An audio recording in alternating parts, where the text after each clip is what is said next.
Stop by to interact with the community and I every Friday night at 8 o'clock for live stream Fridays. Welcome, trolls.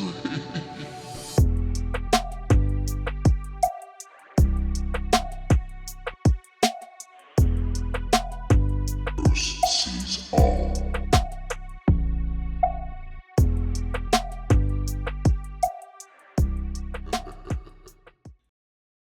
Hi everyone, thanks for being here. My name is Bruce Swartz. I'm from Montreal, Quebec, Canada.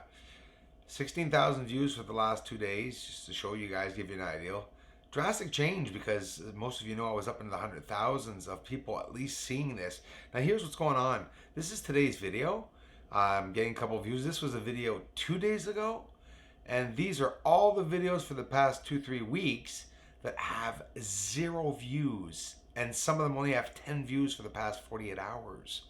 It doesn't make any sense that they're not being seen. So, with that said, thank you to all of you, because the only shares that this channel is getting is the ones that you guys are giving me. Thanks a lot, everyone.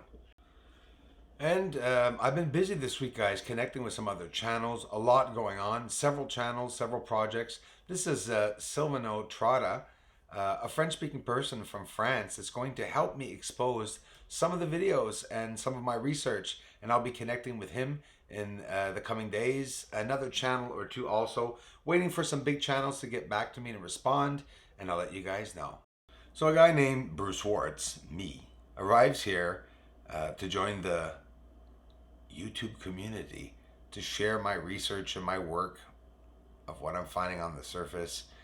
And I've been just inverting my photography and images along what I film the Terminator line, which gives us elevation and height on the surface and shows us a lot. I'm understanding the parallax, the foreshortening, the 1 degree that is said to give us no distortion, but to give us more of a leaning look to buildings. So that's why at times some towers can look lying down.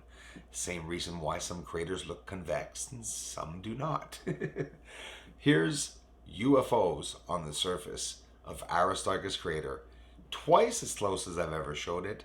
First time seeing the structures this big, and we're seeing unidentified flying objects. They light up. They either come out of the surface or they're sitting there and they're lighting up, but they're leaving.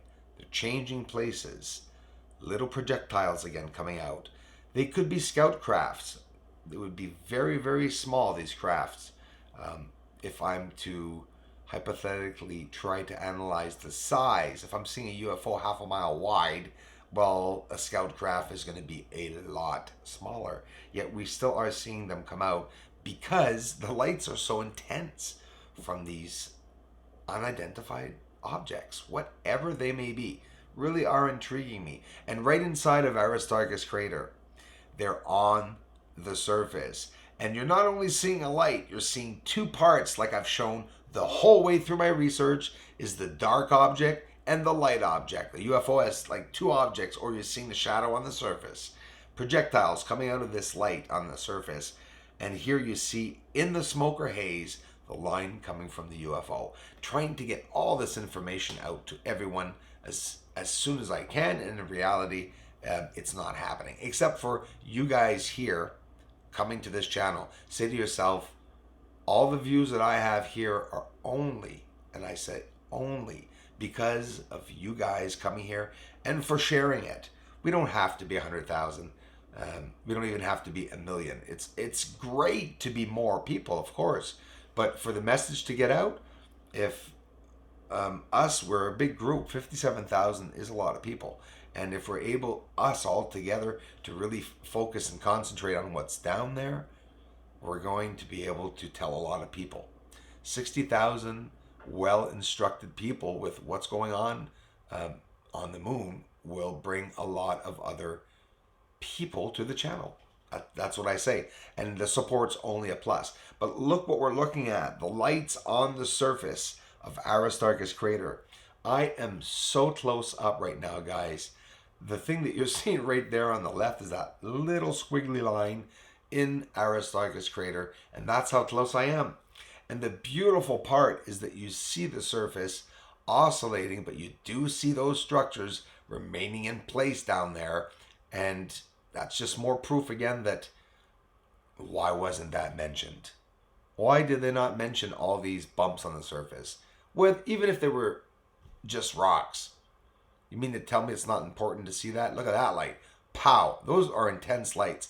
And of course with a straight up blue hue, blue filter, look how intense we can see the light. So I'm going to be looking for more of these again. Of course, it's very long to do, but you find 3, 4, 5, 6, 7 UFOs in a matter of an hour, and it's worth it.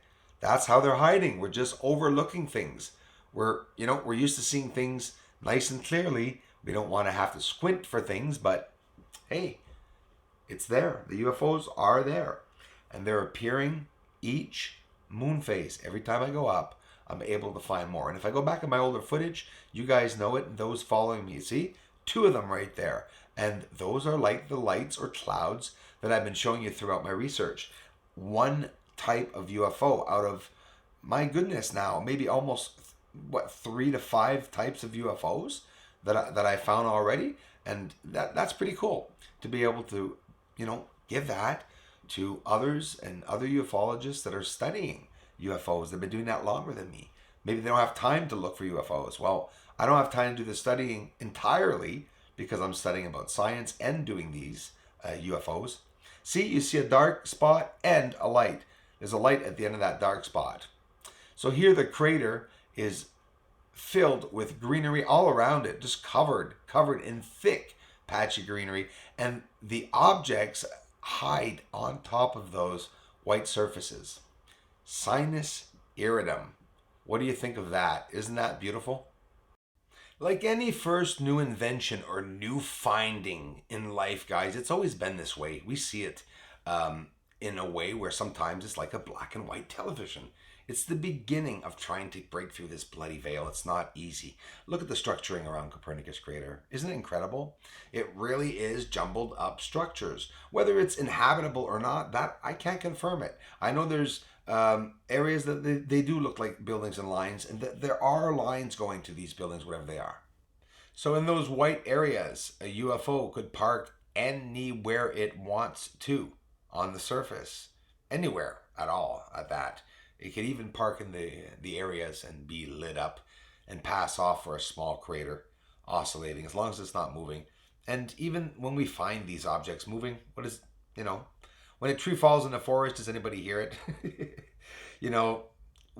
we capture, and I've been capturing so much, and the proof isn't getting out. No, it is. It's getting out to you guys. It really could be smoke from all the refineries or industrialization. Definitely something going on, being produced, right? Something in motion, a machine going on. There's something up there, that's for sure, because all these smokes and hazes that we're seeing alongside of this bridge, on each side, the white patches that we see there could be actual cloud cover, or it could be a camouflage, it could be a reflective surface, it could be many of things. That's the worst of it. I'm not ruling anything out, and I'm not strictly confining my thoughts on or beliefs on any certain thing, because we just can't know. There's one thing that I am confirming that I believe is true, is that these objects that we're looking at are definitely constructed. And there are many areas that are constructed. See the similarities with Bianchini crater? We're just seeing it at a different distance. Bianchini's pretty far and close up to the surface, and very bright to see around Bianchini crater behind Sinus iridum. And we saw Sinus iridum just a bit before. This is what it looks like. I'm going to use some terms. Major pipeline here, and here you have another tunnel pipe or corridor to the same massive tunnel. Here an overlapping one going over to this long tunnel, which is reached, the one I just showed you. Over here, crossing over like another bridge, and look where this goes. It goes into the depths, along with this other one that goes into the depths right over there. Isn't it incredible seeing all this on the surface without any tampering?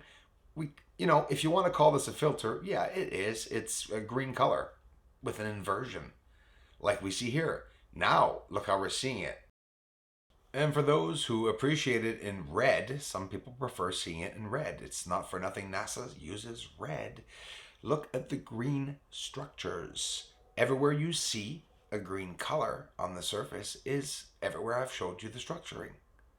Piping, objects, connections, layers, elevations, and even just like this, we could see a lot of the elevation. And in the depths right now, I mean, I could clarify it more because we see some image there in the darkness. There are other descending levels that we could see other light sources that are even deeper inside of the craters. So if we're seeing pipes go into the craters, yeah. Now here's the hard part, but the good news for those who know about Bianchini crater.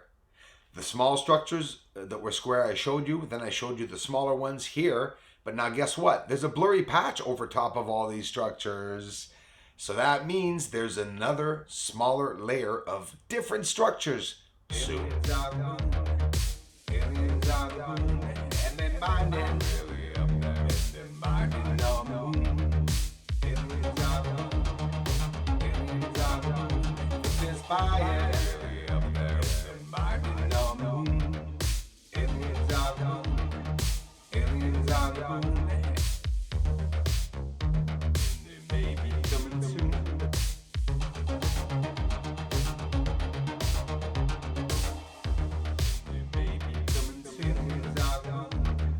Bye.